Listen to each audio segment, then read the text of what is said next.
Good morning, Carlee. Good morning.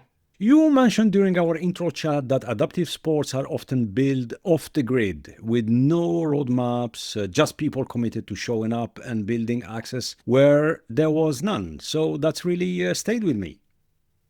Well, I appreciate that. And I think it's an important one to talk about because you have a lot of very passionate people and communities out there making it work for all different reasons. So it has stuck with me as well, and a reason why I've stayed in that service. Great. Can't wait to unpack with you all that. Let's dive in.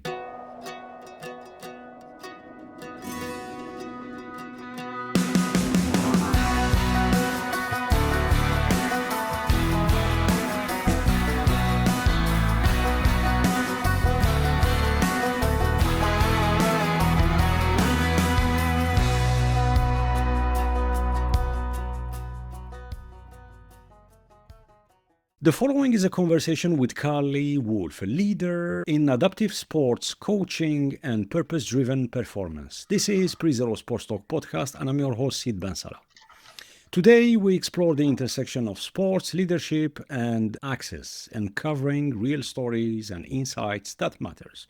To support our show, please check the episode description. Carlee, welcome to the show. Thank you. Thank you for having me. So, your career has spanned Olympic and Paralympic spaces, grassroots programs, boardrooms, and nonprofits. Right. And through it all, you've carried this consistent thread of purpose, leadership, and bold inclusion. Let's start there. When was the first moment you realized that adaptive sport wasn't just about athletics, it was about building something much deeper? Mm. I think for me, I've always seen the power of sport and community, and I think adaptive sports definitely expands into that. But if I were to think back on maybe a particular moment to your question, it was probably actually when I was working at USA Volleyball, or just coming out of working at USA Volleyball, excuse me, and working at the United States Olympic and Paralympic Committee. What I was just moving into is working in leadership development. And when I was at the USOPC, we used sport to teach different sort of like leadership principles and skills and attributes.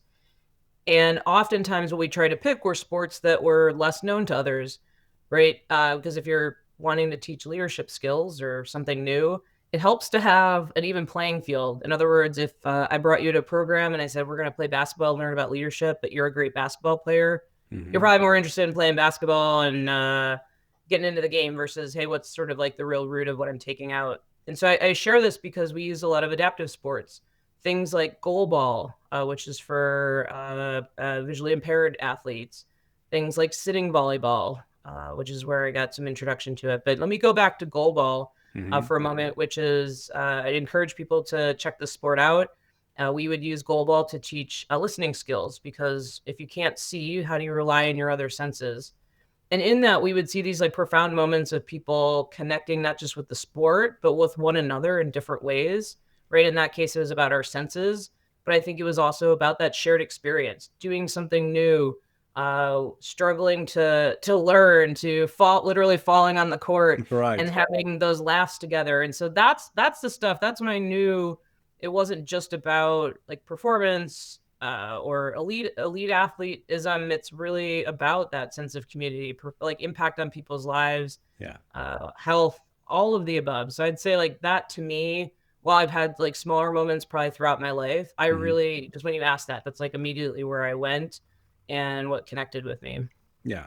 So you worked with USA Sitting Volleyball. What's the current state of the sport now?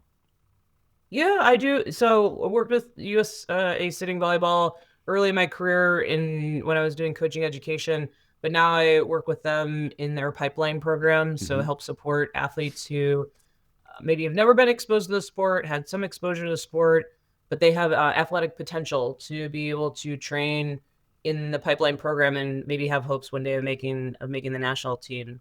So that's a little bit of my background. But where's the sport? I think the sport's an amazing place.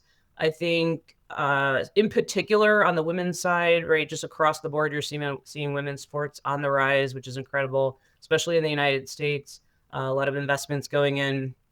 And so that's just women's sport in general. I think the sitting volleyball game, both on the men's and women's side, is growing.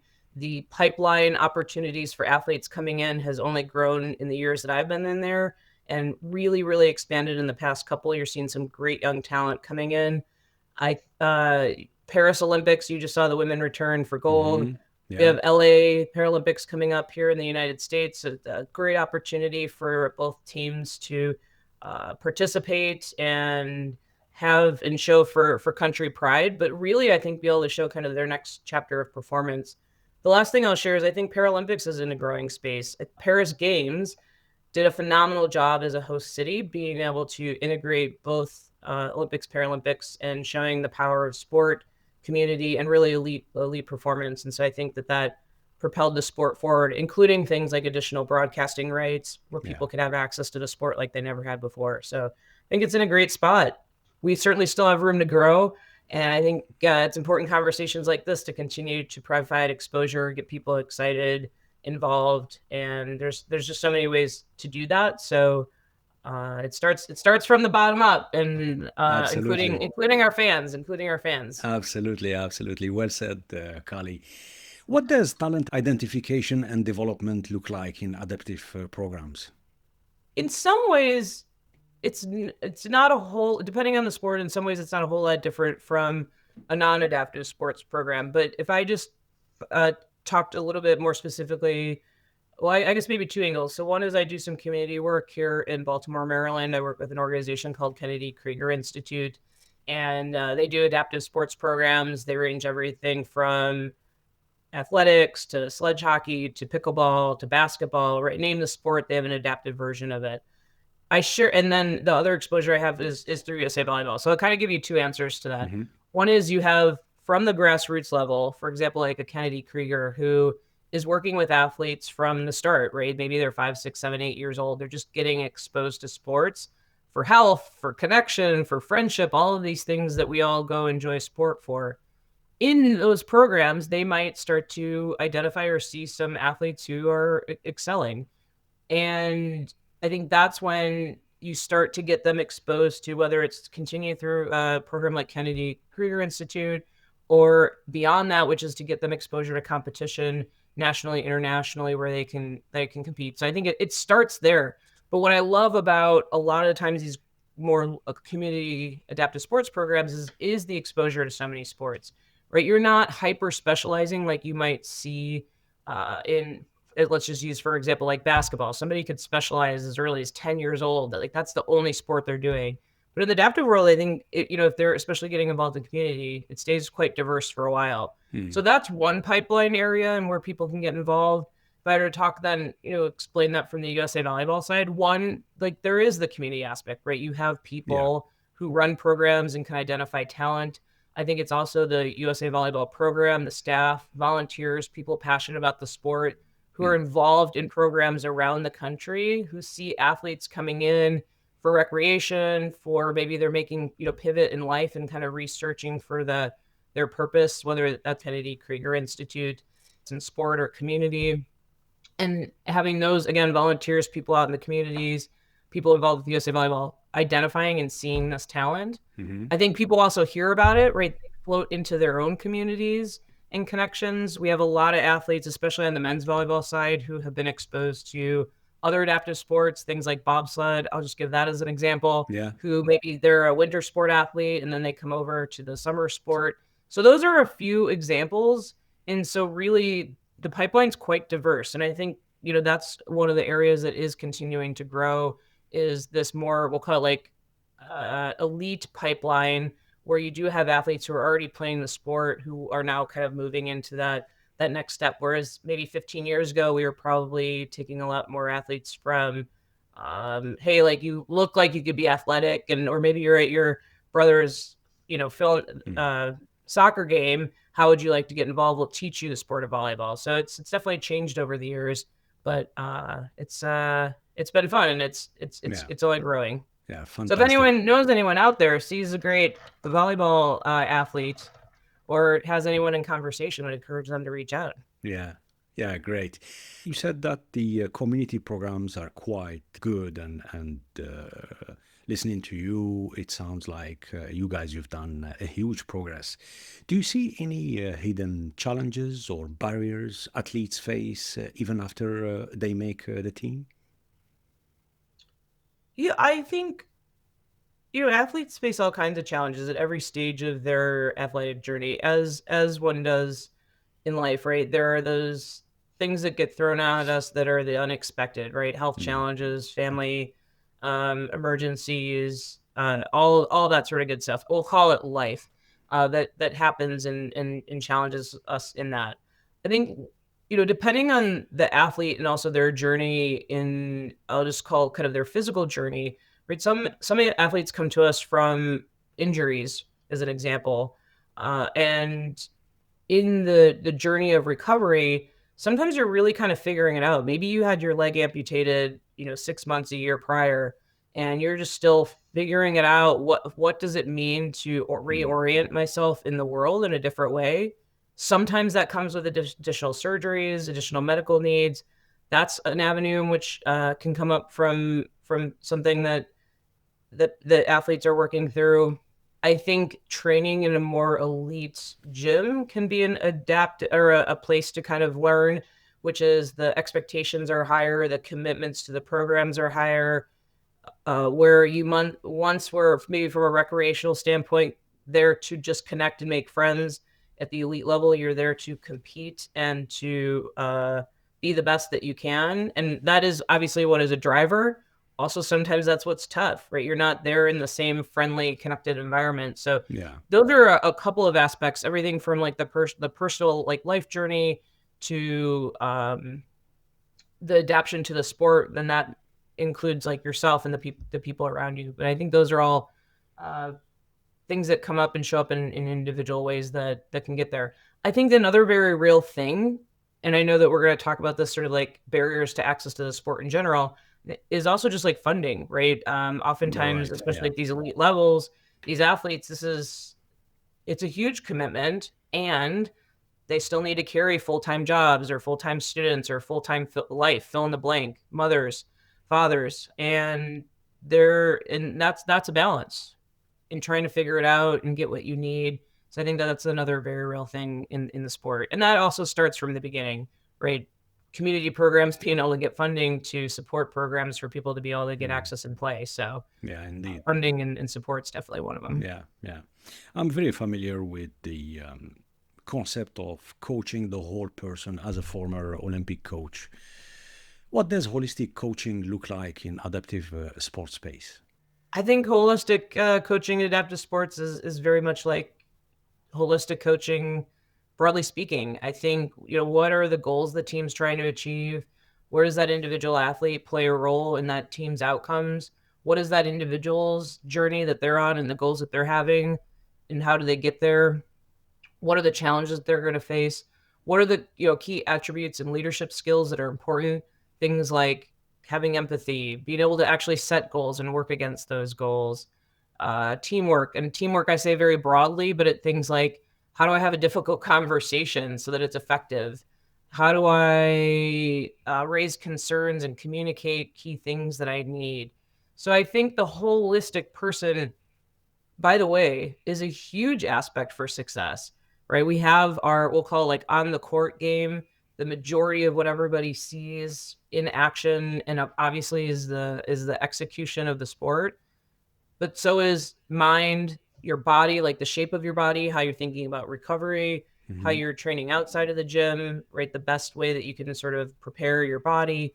And that also comes with what you're asking, the holistic person, the leadership attributes, how I orient myself in the world. As you move into more elite positions, it's also how are you engaging on social media? How are you talking and showing up in international competition?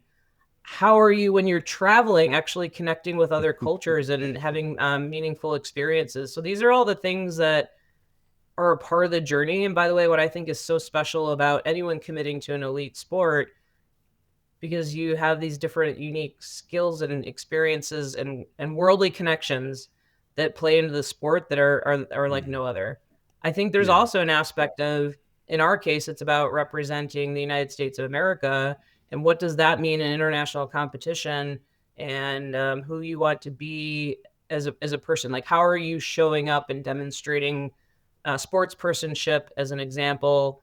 Appreciating, if you think about the Paralympics, it's all and Olympics for that matter. Yes, it's about elite competition. It's also about the movement and growing in sport and bringing people along. So those are things you can choose to represent or be a part of or not. These are all choices, and that's part of the holistic people journey as well. So love that question because it's big, it's complex, it's individualistic, it's also team oriented, it's culture oriented, it's country oriented. There's a lot of layers there. Yeah, indeed, there is so many layers, and it's interesting. We spoke earlier about the financial aspects, and then you mentioned how do you show up your presence on the digital platforms in terms of growing or boosting your audience and things like that. So when we talk about coaching the whole person, not only from mental and physical aspect, but as well from the financial aspect and the digital presence, it's kind of an avenue for a revenue stream, a different in terms of looking for new sponsors, partners, etc., etc. And I guess because I see it here in Scandinavia, it's quite tough to secure funding, mainly to get sponsors for top athletes. Talking about adaptive sport, each discipline, each sport relies on the support governing body or federations they get, but beside of that, it's quite limited. So it's kind of tough. Yeah. Yeah. Very tough. It's very tough. And the things that you're mentioning, like in concept, sound really nice. And as you know, as we've talked about, and you just said this in a way, just because it's available doesn't mean it's available to all, and it doesn't mean that it's available enough. And so I think the need for broader support, individual support, all of that still for sure exists. I do think things are evolving, right? I mean, and it depends how you think about support. So I'll give maybe a non-traditional answer, which is, can my employer be flexible enough with me where they allow me to make sure that I travel to have competition? Right. So I think to your point, it can show up in way of sponsorship. I think it's also what are those creative ways that one, athletes can look into, but two, the employers out there is just keeping with that example can also support. So I think more of that is popping up, but you're right, it's still very, very much a need. Yeah, indeed. Carlee, you mentioned local programs acting as equity engines. Can you unpack that? For sure. I think that we've talked a lot about like what is adaptive sports and what does that mean? In some cases, it's the angle of the elite side of things, but on other angles, which is the much broader reach and impact, are the things in our communities.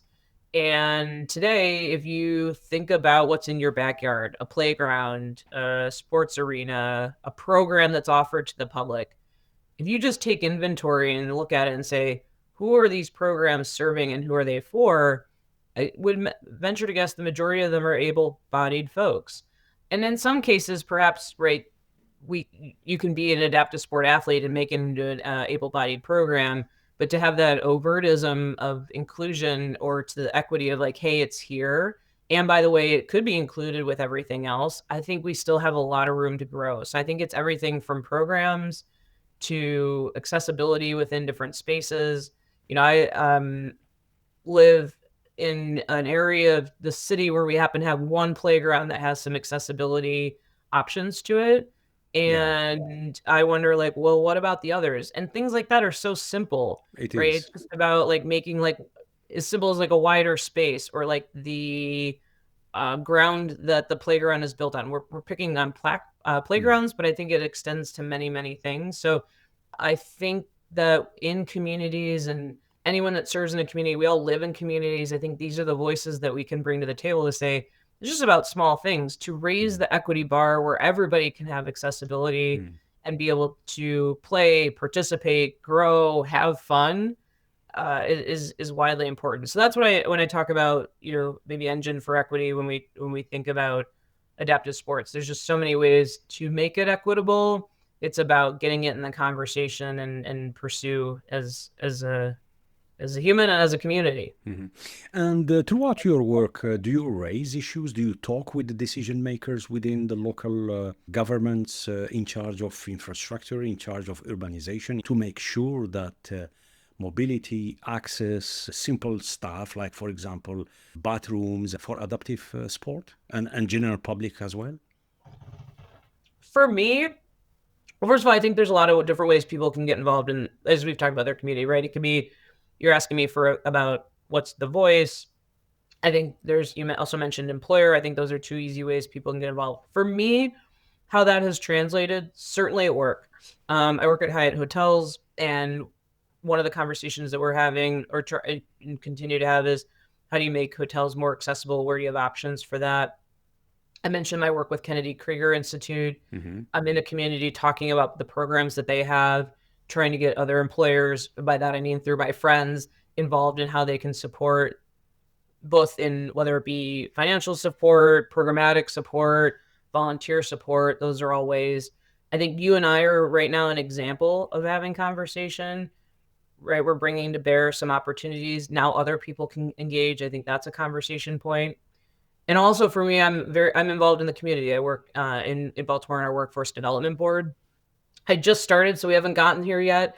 But I think when you talk about employers, right, there's a lot of different options for funding, for program opportunity, for hiring differently, for including programs where people can onboard and be successful in their roles in different ways. Now I'm talking about disabilities in a much broader way. But I think those are all ways that I've been able to tap in. And really, it's also taking time. So I also, as people are listening and they're thinking about what they can do, I named a bunch of stuff. It took me time to get here, but I think it starts as simple as the conversation. Hmm. It's about that, maybe the neighborhood meeting that's happening next week where they're getting approval for the next basketball court. It's the nonprofit event that you're going to, and they're looking for specific programmatic support. Well, where are you putting your dollars behind? Because is it behind something that maybe that can be inclusive in the disability space? Yeah. So those are just a couple of ways to start. Mm. And do you believe to improve and to scale your program, the first priority is funding, or are there other important segments? I think opportunity. What are we looking to solve for? What are the Hmm. who are the people that it matters to and for? And so the reason why I bring that up is because let's use USA Volleyball, for example, right? Hmm. Like if I want to get more people involved in the sport here in Baltimore, maybe I want to start with the person that I know down the street that is really, really into the sport. They've been playing volleyball. They're starting to get into sitting volleyball, and they want to get active and be able to move into the pipeline, but they don't have the funding to support going to some of the camps.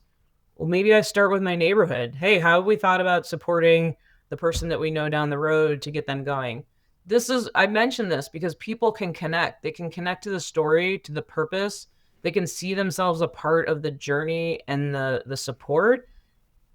That's why I go back to like, well, what are we trying to solve for? And then to your point, like, how do you get donors, support, time? And by the way, time is important. Volunteering is important. All these ways to contribute, but starting with that opportunity is where I think you start to move hearts and minds and get people supporting. Otherwise, I think you're fundraising on a concept, right? Something that perhaps isn't tangible. They're like wondering, like, where does this go? Am I being impactful with where I'm, contributing? So start with purpose in mind. What are you Yeah. trying to solve for? Who's the person? What's the thing? Yeah. What's your community of the future? These Yeah. are all important questions. Yeah. You mentioned at the beginning that the Paris Olympics and Paralympic, they were a success. You know, are we doing enough to elevate Paralympic and adaptive sports in mainstream coverage? I think we could be doing more for sure. You heard me earlier say that we've come a long way, and I think we have a long way to go. It starts though with continued exposure, finding athlete stories that connect with people, finding sports that connect with people. Paralympic Games, it's global, right? And so in every country we have different sports that are also, more popular than others, right? In Yeah. the United States, things like football, basketball, volleyball are big for us. Mm. Just to name a few. In India, right, you have oh my gosh, cricket is an example. I love that sport. I want to see more of that here. What, just as an example, in Australia rules football, rugby, these types of things. Not to say we don't have those sports in the United States, they're just not as popular. Why do I go down this path? Because I think that that's where the Paralympic Games or the related sports can also grow or tap into broader media coverage. Like, what is the interest of the area? Basically, your consumer. How do we find more channels to get exposure to that? How do athletes also use their brand and their story to connect with others? I think these are all really amazing opportunities. And by the way, they're not new now. I think they're just coming around in different ways. And I think the world is in a different consumption place around diversity of sport, right? Seeing more than just maybe the thing that I grew up with. And that's incredible. So for sure, I think there's more that we could be doing. I think social, I think very different, like when in the streaming space that we've now been tapping into, there's more options there. So for sure, there's more we could be doing. I think this is maybe where you can get local opportunity too. If you have an athlete, let's not even talk about volleyball, any sport that's coming from your space, how are you amplifying their story and their competitions? There's so many ways to tap into competition to be able to show them along the way. And do you think, Carlee, and here it's a suggestion, and I would love to get your take on this.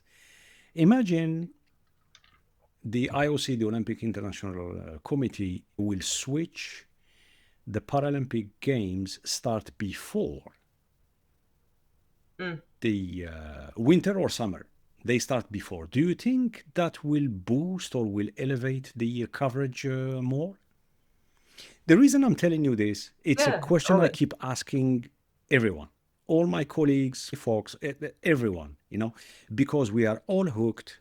It doesn't matter, winter or Olympic Games. We are all waiting there for our team, for our nation, for our favorite sport and stuff like that. And it's quite long. It's 10 days, 15 days non-stop, and you switch from one channel to another, And the minute it's over and the closing ceremony, it's done, I feel like Paralympics, it's secondary. It's not important. And I say that and I measure exactly what I'm saying, And I keep asking, if we switch, what do you think? I think it's a good question. I would love to have someone on the games operations side kind of just to keep to build the hype, just to build the momentum and to build the hype and to get everyone, everyone support. Because look, and for the listeners, the Paralympic athletes, they work twice as hard to get there, to be at that level of competition. And God knows how tough it is to compete and to defend the title or to go for a record or whatever. It doesn't matter what sport, They don't have the same opportunity. And here I'm realistic about what I'm saying in terms of when I say opportunity, mainly financial opportunity, sponsorship and stuff like that. They have lesser exposure in terms of viewership. And since the past, let's say 2 decades, we've seen a big improvement. Yeah, but absolutely. In terms of recognition, I believe they need more. And maybe one of the solutions is to start with the Paralympic sports. No, I hear you. I mean, listen, that's why we're here. We're like amplifying and having conversation. And I think the athletes are incredible. To your question about the pre or post, I brought up the ops part just because I'm a nerd and I love the game, like the games as a whole, Olympic Games, Paralympic Games. So I would just be nerdy to tell me about the operation decision for this. I'm going to go with, do you want to be the pre-party or the post-party is maybe like the way to think about that. So I love what you're saying, which is maybe you're ramping into the Olympic Games and maybe you're pivoting from the Olympic Games. I think maybe I'm going to go bigger picture, which is besides pre or post party, which is just where do they get on equal footing? You asked earlier about the growing the games and the sports, and I'd love to see a vision where we aren't even talking about before or after. We're just like, when are you catching the Paralympic Games? When are you catching the Olympic Games? And it's really, they're just on equal footing in terms of impact, visibility. etc. So maybe I'm going to leave with like the big hope. Mhm. But to your question, it's a good one. It's a fun one. I think what I will say that I saw a lot about this year, and I'd be curious if this connected with you.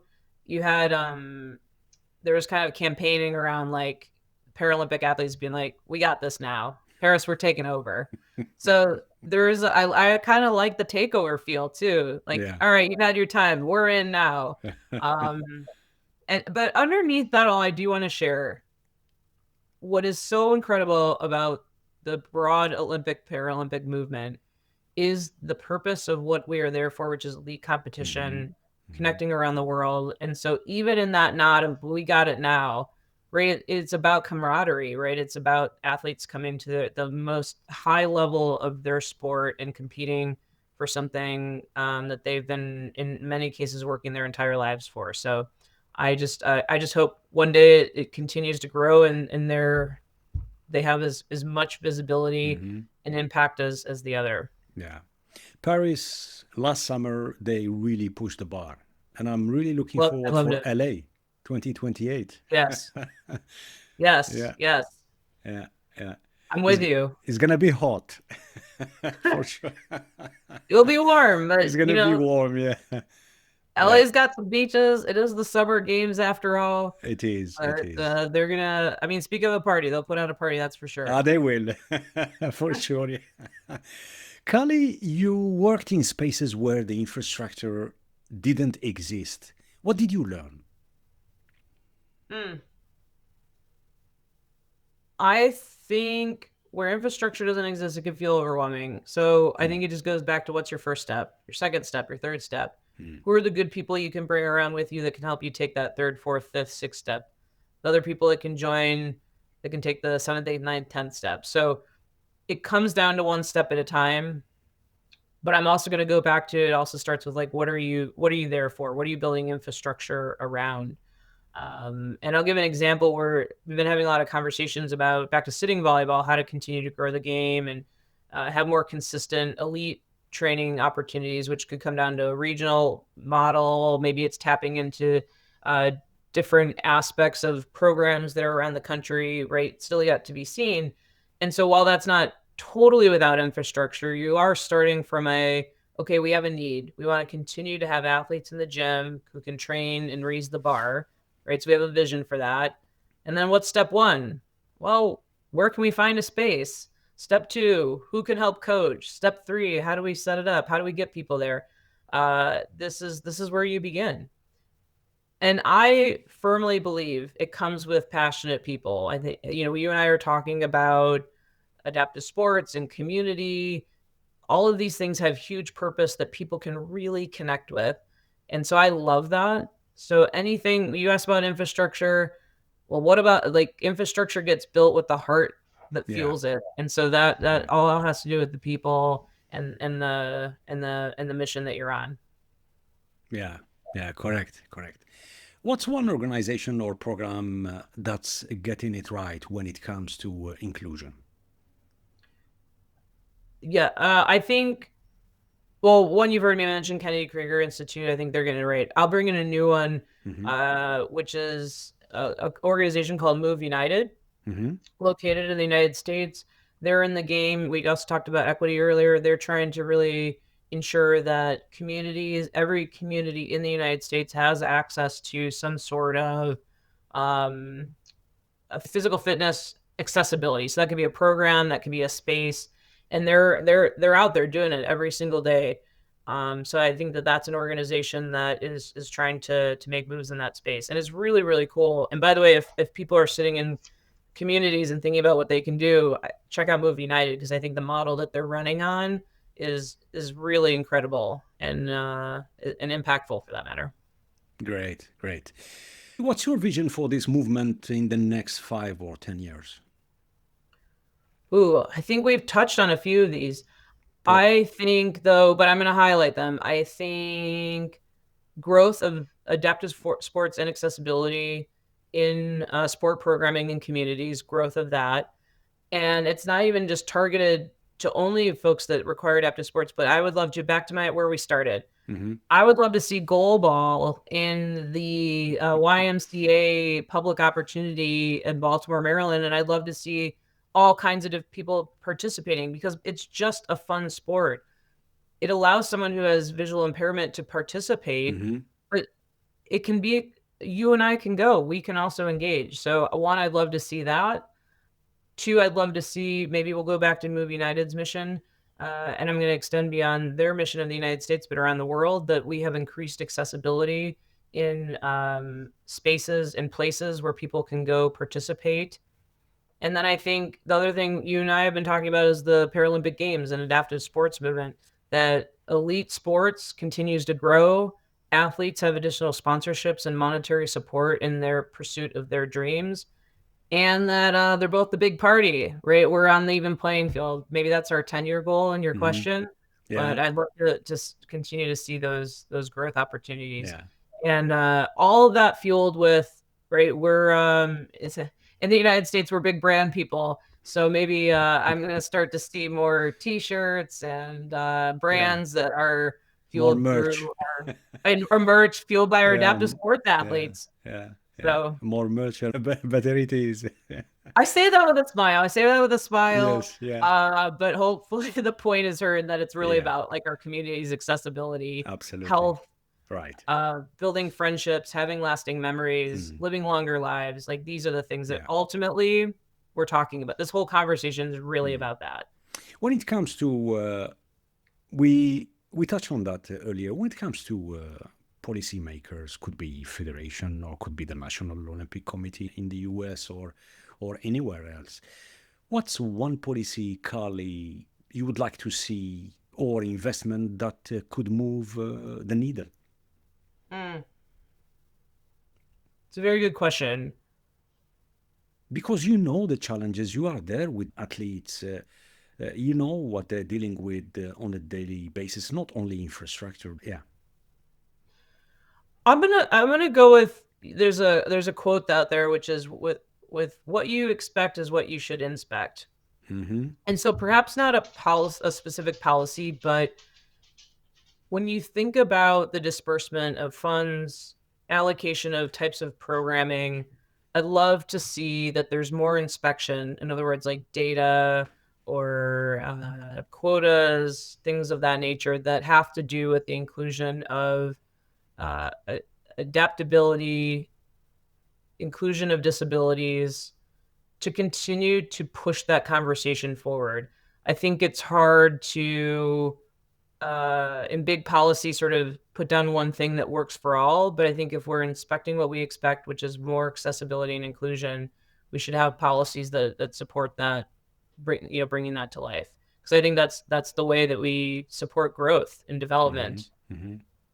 Yeah. What gives you hope right now? I just think we're in such a good place to continue to have this type of valuable conversation about what we can all be doing more of. I think it's about understanding more than we ever have, right? The idea, let's use the term disability around, things are visible, invisible, and that's never been understood more today than ever. But extension of that, opening up more and more program opportunities, investment opportunities, growth opportunities. So what gives me hope is that we're having these conversations more than we ever have. You're seeing change, you're seeing impact. And while we have more to go, lots more to go, we've talked a lot about just taking that one step, and we've been taking leaps at this point. But I am hopeful for even more to come, because we're talking about connection and health and play. And I think we can always do more of that. Yeah. So I'm hopeful for that. I'm hopeful for a connected, small, medium, and big community of the future that's around adaptive sports and people enjoying and taking part. Yeah. Great. What about you? I'm curious what your thoughts are. Oh, I'd love to see more recognition when it comes to Paralympic and when it comes to, it doesn't matter which sport. I want to see more recognition. I want to see more support. I want to see more media coverage, you know? Yes. Because I'm there. I know the ins and out of the sports industry, and I know. Look, Carlee, when you think about it, our industry is valued around 650 billion. With 140 million active participants worldwide. That include all sports, actually. And it's one of Mm, the fastest growing mm, business, because at the end of the day it's a business. But I want to yeah, see more recognition, because I met throughout my career, I met many Paralympians and athletes in various sports, and I see the struggle. I see, and they work hard. They work really, really hard. for One of sure. the main There is two main issues, which is infrastructure and mainly mobility. You know, simple things, just simple things where sometimes are not there. Depend which country you are, because these guys, they have to travel a lot to compete around the world. And the financial aspect, we don't talk about Mm, it a lot. I don't know why. Maybe we are ashamed. I don't know why we don't talk about this aspect a lot. mm, And I want to see them thriving like any other normal athlete. And I say normal athlete, and I measure my words carefully, because that's what it is. Because when you talk about inclusion, it's not only about male and female sports and male sports, but as well within this category of athletes. And when I look at, for example, initiatives like Invictus Games, not sure if you are yep. familiar with Yep. it, which is a fantastic initiative. It's Uh, amazing. it is amazing. I hope it will continue, because again, it's a recognition for war veterans that sacrifice a lot for their countries. And then coming together, and exactly what you said earlier, the power of sport. When you are in the arena, when you are in the opening ceremony, closing ceremony, in the Olympic Games or major sporting event, it's the power of sport is to connect people. Yeah, I fully agree with you. What gives me hope, because what I seen in the last Summer Olympics in Paris, that was amazing. That was really, really amazing. Not It was only from very the competition standpoint, but from all level. And although Paris Olympics, they came under so much criticism, but it was fantastic, and I'm looking forward to see LA, how they're gonna measure up to Paris. Because prior Paris, I think before COVID, London 2012 was a successful games. Sydney Olympics as well. So yeah, but going back to the main question, what gives me hope is to see more investment, more recognitions from all stakeholders, including major sponsors, you know, to support these athletes. So yeah. absolutely. I couldn't agree with you more on so many of those fronts, and I think I'll be because you said it, which is the financial part doesn't get talked about it enough. So I'm going to double down on sponsorship, getting people involved from a financial backing Mm, and support perspective. I think is a great opportunity, and that can exist in individuals, groups, mm, communities, companies, businesses, mm. governments. Right, And there is a long list there is of a long area of list, yeah. opportunity. And I like the community aspect. And you said you have a fantastic community support. The entire community come together basically to celebrate, you know, these athletes, to celebrate their involvement in various sports. But major sponsors, not here, I'm not talking about donors, but mainly brands. They should Mhm. do more. And if you've been around the sports, you also know this. Even if we just look at the Olympic Games, there's still a media cycle. Even in it tends to heavyweight towards like the 3/4 mark of the Olympic Games, right? So there is a big, push at the start, but right, you have early competition or people watching. And a lot of that just comes down to, is this the gold medal match or not the gold medal match? And by the way, is this the biggest sport in my country or not the biggest sport in my country? So I think across the spectrum of, we'll just call it elite sport, I think we have elevation to go. You named a few countries, right? And their visibility and accessibility, and therefore broadcasting sports, right? The things that are maybe like the primetime sport in a country or in the world, are they getting the airtime, visibility, and conversation? Back to where we've been spending our time, the Paralympic Games, are they getting the sponsorship, visibility, broadcasting? that sits there. So I think the spectrum is wide in the point of what you're mentioning, and I think but where we can all have opportunity to lean in, and where I think what we're both saying is inviting uh, media and sponsorships to engage, because there's huge power in that. And if we're just talking in business, in the United States, from a consumer perspective, 1 in 4 adult Americans have a disability. You have a huge amount of the country to tap into just from like I have a connected story, let alone my friend or my own personal interest in these things. So the market is there. It's a matter of, I think, organizations and media finding ways to tap into that, which is just to highlight where we've seen success. Like women's sports is starting to finally like have its show on the stage. How do we use that model and be like, oh, everyone was right. We could tap into that market and make money. I think we could do that for adaptive sports as well. We just need those first couple not even first couple. We have a first couple, continued couple of big organizations and media outlets who are willing to sign up and join. Yeah. Absolutely.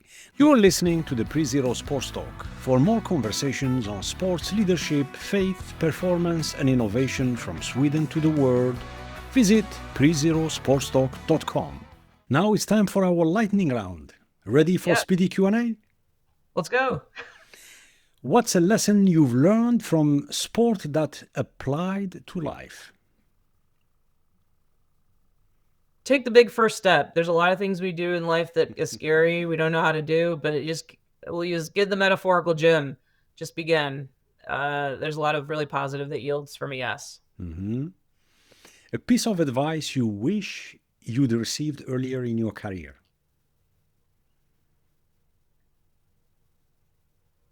Don't take things so seriously. I'm a go-getter. I like getting things done. I like doing things well. I think as much as I bring fun to the table, I'm also pretty serious, and I have high expectations for myself. I don't need that in all areas. I could have, maybe somebody did tell me that. Maybe I didn't hear it, but I will go with that one. Yeah. Coffee, tea, or something else?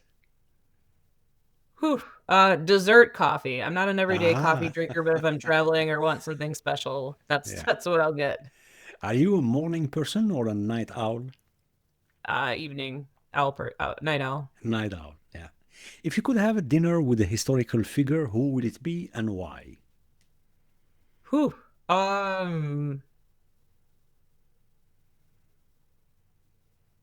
is a good one. Historical figure. This just came to Martin Luther King Jr. It just popped into my head. I'm close to Washington, D.C. I think so many conversation points in his life, truly important. So I'm gonna go with that. I'm okay. Okay. One place you'd love to visit or revisit?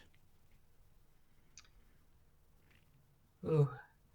Everyone should know about a lightning round, and you should know this too. I always struggle on this single answer. So a million places come to mind because the world is so big. I think that Laos, Cambodia, that area of the world is somewhere I've been targeting for a bit. I'd love to get out there. Favorite sport to watch beside of volleyball, of course? I love the Winter Games. Any particular sport? I was thinking I'm going to go with either downhill skiing or bobsled. There's just something about those noises on the ice and on the snow. So let's stick with downhill. Who's your favorite all-time downhill skier? Okay, I don't know if this is all-time, but I have to say Lindsey Vonn is incredible. She is making a comeback that no one thought she could at this age, and I love a comeback story. Yeah. I used to work at Under Armour. She is a big Under Armour athlete, so I have a connection there. But good for her. I mean, come on. You got to appreciate she's great. She's great. Work there. Yeah. Fully agree with you. Yeah. A quote or a mantra that keeps you grounded? A quote. I'm going to go with, it's not where, but who you're with that really matters. It's a Dave Matthews Band quote. And it keeps me grounded just because for me, it always comes back to the people that I'm with and around in life that get me through the good times, the hard times, but also are the inspiration for things that I do that are new and I just love people and and what we all bring to one another in our lives. So that's what keeps me grounded. Best way to unwind after a long day or a long week? After a long day or a long week, I love the moment where you just get to sit down and you're like, yes, we made it. But in terms of unwinding, a good dinner with friends. Yeah. New food, the laughter, the connection around the table. That probably is peak appreciation and love. Yeah. And lastly, Carlee, a piece of advice or wisdom to our listeners on any topic. We talked a lot about community. I think community shows up in a lot of ways. So maybe my one piece of advice is, if you're not involved in your community, what's one way that you can get involved? And community can be as small as your friend, as your neighbor next door, as big as a 60,000 person arena where a sport is held. But what are you passionate about? Where do you see opportunity? And where can you get in the conversation and take that first step? It's so fulfilling in so many ways. And I couldn't encourage people more than to be a part of their communities that they live, work, or serve in. Carlee Wolfe, thank you so much for joining us today. Thank you so much for having me. And this is a fun conversation, and I just really, really appreciate the opportunity to chat with you. You're welcome. We want to thank you for joining our show. If you enjoyed this episode, we have more for you. You can now watch the entire episode on our YouTube and Spotify channels. While you're here, subscribe and don't forget to tap the bell. Visit prezerosportstalk.com to explore more conversations on sports, leadership, faith, performance, and innovation. From Sweden to the world. Until next time, stay curious, stay inspired, and make a difference. We'll see you soon. Take care.